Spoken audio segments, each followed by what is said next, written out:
Hello YouTube, here we have another deck profile. Today will be the empty jar deck. Everything revolves around morphing jar. Flipping it up, flipping it back down, drawing it, getting into your hand, everything. So here it goes. One morphing jar, obviously. 380 changers, these are his partner in crime. Helps him flip up. You just want these guys in the graveyard so you can activate his effect. Watch out for those DD crows though. Stangan, searching power, obviously. Two giant rats, also searching. Could get morphing jar out into the field and flip it back down. Watch out for those solemn warnings though. Two deep divers. These avoid solemn warnings, but it takes a little bit longer because you put them back on top of your deck. So watch out for Mind Crush. Needleworm helps you finish off, mill out the top 5 of your opponent's deck. I only run one of this. That's all you need. Two hand destructions, draw power, as well as getting rid of AD from your hand, just discarding it. Two dark road dealings, also draw power, as well as discarding whatever you don't need. Two into the void, draw Pilgrim. More drawing power here. These are my 3 favorite cards. Star Goblin. Draw! Magical Mallet in case you come across a bad hand and you just want something new. I only run one of these.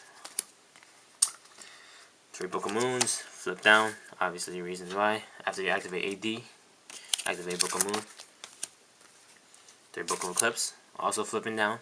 Also flips down your opponents too, which helps. 3 Book of Tayus. Flipping up. 1 Foolish Burial, whatever you need to get into the graveyard, whether that be an 80 changer, or if you have a Shallow Grave or Monster Reborn, then a Morphing Jar or Needleworm. Speaking of the devil, 2 Shallow Graves. 1 Monster Reborn, staple. 2 Magical Stone Excavations. Helps you get any spells that you've used up in case, let's say you need a Tayu or you need an Eclipse. Activate these babies to help get it back into your hand. 2 Feather of the Phoenix, same purpose as Magical Stone Excavation except it's more flexible. But you put it back on top of your deck, so put back any other card you need. Activate one of the draw cards. And you get it back ASAP. 1 Burial for a different dimension. This is your last resort. Helps you return ADs back into your graveyard or Morphing Jar if it somehow ends up out of play, which you do not want. 1 Giant Trunade. Blow away those solemn judgments and warnings hiding down there, as well as those Gladiator War Chariot. And finally, Serious Spell as well as card destruction. Serious Spell is very handy. It's a duplicate effect at the cost of discarding your hand. You can use these babies for anything. Monster Reborn. If you want to flip something else, flip down something else. It's really flexible with many cards, so I would consider putting it. And that is it. We have 41 cards in this deck. Why 41? I don't know. It just works.